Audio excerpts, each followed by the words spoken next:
বিখ্যাত psychologist Abraham Maslow মানুষের চাওয়াকে 5টা ভাগে ভাগ করছেন পিরামিড আকারে। একদম নিচে বেসে আছে জৈবিক চাহিদা, সেকেন্ড পজিশন আছে নিরাপত্তা, সেটা শারীরিক এবং মানসিক। শারীরিক হলো যে আমরা যে বাড়িঘর তৈরি করি বিভিন্ন শত্রু আক্রমণ থেকে রক্ষার জন্য, পশুপক্ষী থেকে রক্ষার জন্য, এবং মানসিক হইলো যেটা যে আমরা অন্যের বুদ্ধি, অন্যের ব্যাড কমেন্টস, অন্যের ইনসাল্ট, সেখান থেকে মানসিকভাবে আমরা নিরাপত্তা চাই, সেগুলো দূরে থাকতে চাই।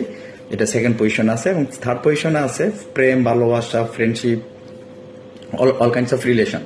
আর ফোর্থ পজিশন আছে আত্মমর্যাদা, সম্মান, খ্যাতি অর্জন, বিখ্যাত হওয়ার চাহিদা, এরকম।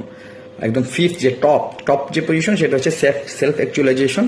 সেই সেলফ অ্যাকচুয়ালাইজেশন ব্যাপারটা এমন যে যারা ক্রিয়েটিভ লোক, যারা একটা নিজের পটেনশিয়ালকে ব্যবহার করতে চান, সর্বোচ্চ ব্যবহার করে একটা চেঞ্জ চান, সেটা যে কোনো লেভেলের। এবং এই অবস্থানটা হলো ক্রিয়েটিভ লোকের। আচ্ছা, ক্রিকেটিভ লোকেরা সাধারণত এই টপ অবস্থানে থাকেন, এবং সেটা হলো এই 5টা ভাগের মধ্যে সব টপ পজিশন আছে। তো পৃথিবীর বেশিরভাগ মানুষ থার্ড এবং ফোর্থ পজিশন নিয়ে সবচেয়ে বেশি ব্যস্ত থাকে, যেটা প্রেম, ভালোবাসা, খ্যাতি অর্জন, বিখ্যাত হওয়ার চেষ্টা এবং আত্মমর্যাদা, সম্মান, এইসব। আর যারা ক্রিয়েটিভ তারা একদম এই দুইটাকে একদম টপকা সে সেলফ অ্যাকচুয়ালাইজেশন জায়গাতে এমনিতে থাকতে পারে। আর যারা গরিব তারা শুধু জৈবিক চাহিদা এবং নিরাপত্তা নিয়ে তারা এইটুকুতে ব্যস্ত থাকে, অন্য জায়গায় যেতে পারেন না।